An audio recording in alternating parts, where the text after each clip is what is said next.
Hoy vamos a explorar un estudio que tiene unos hallazgos, la verdad, bastante sorprendentes. Revela cómo un conflicto como la guerra en Ucrania puede tener un impacto psicológico profundísimo y además medible a miles de kilómetros de distancia, en lugares que ni nos imaginaríamos.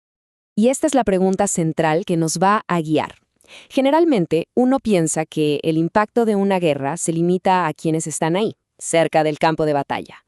Pero ¿y si esa idea está, digamos, fundamentalmente equivocada en este mundo tan interconectado en el que vivimos? Para empezar, vamos a analizar un poco cómo los conflictos modernos han ido derribando las barreras geográficas y cómo están afectando a poblaciones tanto cercanas como, y esto es lo más increíble, muy, muy lejanas.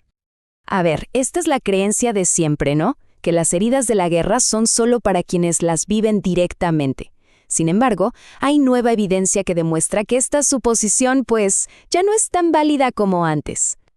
Y esto nos lleva directo al caso de estudio que es el corazón de todo este análisis, una conexión totalmente inesperada entre Europa del Este y América del Sur. Bueno, profundicemos en esto. Un grupo de investigadores en Perú se planteó algo que suena fascinante. ¿Qué tal si medimos los efectos psicológicos del conflicto entre Rusia y Ucrania en nuestros estudiantes, a más de 13.000 kilómetros de distancia?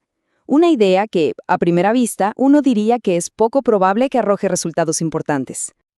Pero, ¿cómo lo hicieron? La metodología fue muy rigurosa. Se encuestó a casi 500 estudiantes universitarios, y ojo, no con cualquier pregunta. Usaron herramientas clínicas validadas para medir el estrés, el miedo a la guerra, la ansiedad y la depresión. O sea, esto le da una credibilidad muy fuerte a todo lo que vamos a ver. Ahora sí, pasemos a los datos, porque aquí es donde la historia se pone de verdad impactante. Vamos a ver las cifras. Y los resultados fueron, contundentes. Casi la mitad de los estudiantes peruanos que participaron mostraron síntomas considerables de afectación mental por un conflicto al otro lado del mundo. Es una cifra enorme. A ver, vamos a desglosar estas cifras para entender bien la magnitud. Primero, un 49.2% reportó síntomas de estrés. A eso hay que sumarle que un 49% sentía un alto miedo a la guerra. Un temor real, palpable, por algo que pasaba en otro continente. Y la cosa no para ahí. Un 47.8% presentó síntomas claros de ansiedad. Y miren esto, exactamente el mismo porcentaje, 47.8%, mostró síntomas de depresión. Si juntamos todas estas cifras, nos pintan un cuadro clínico muy claro y, la verdad, bastante alarmante. Pero la historia no termina aquí. Vamos a ver ahora quiénes fueron los más afectados, porque el estudio también identificó grupos demográficos específicos que eran más vulnerables. Una de las principales conclusiones es que las estudiantes mujeres se vieron afectadas de una forma desproporcionada. Más de la mitad de ellas reportó altos niveles de estrés y miedo, una diferencia que es estadísticamente significativa si la comparamos con sus compañeros.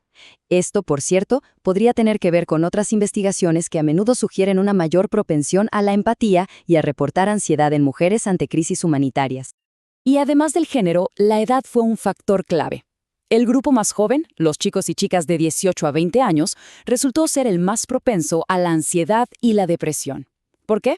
Bueno, una hipótesis es que son nativos digitales. Están mucho más inmersos en ese flujo constante de información de las redes sociales, que es precisamente lo que alimenta esta cercanía virtual. Y esto nos lleva a la pregunta del millón. ¿Cómo es posible? O sea, ¿cuál es el mecanismo que permite que un conflicto que está lejísimos cause un impacto tan directo? La respuesta, según los investigadores, es un concepto clave para entender nuestra era: la proximidad virtual. La exposición constante a imágenes, a videos, a noticias en tiempo real a través de redes sociales, básicamente borra la distancia geográfica y nos hace sentir como si estuviéramos ahí mismo. El propio estudio lo subraya, Esta cita lo deja clarísimo. No es solo la información, es la inmediatez y la intensidad de esa información la que termina amplificando el miedo a una escala global. Entonces, el punto crucial aquí es que este impacto no ocurrió de la nada. Los estudiantes ya venían lidiando con el estrés y la ansiedad de la pandemia. La guerra básicamente actuó como un nuevo factor de estrés que se sumó a una situación que ya era frágil. Y no eran solo temores abstractos, para nada. Los estudiantes tenían preocupaciones muy concretas. Más de un tercio temía una escasez de alimentos o la interrupción del comercio. Estaban conectando directamente el conflicto global con su vida diaria en Perú. Para terminar, vamos a ampliar un poco la perspectiva y a ver qué nos dice este estudio sobre la naturaleza del mundo en el que vivimos hoy. Esta es quizás la conclusión más profunda de todas. En el siglo XXI, la información y las emociones viajan sin pasaporte. Las barreras físicas ya no nos protegen, para nada, del impacto psicológico de los eventos mundiales. Y con esto cerramos, dejando una pregunta para la reflexión.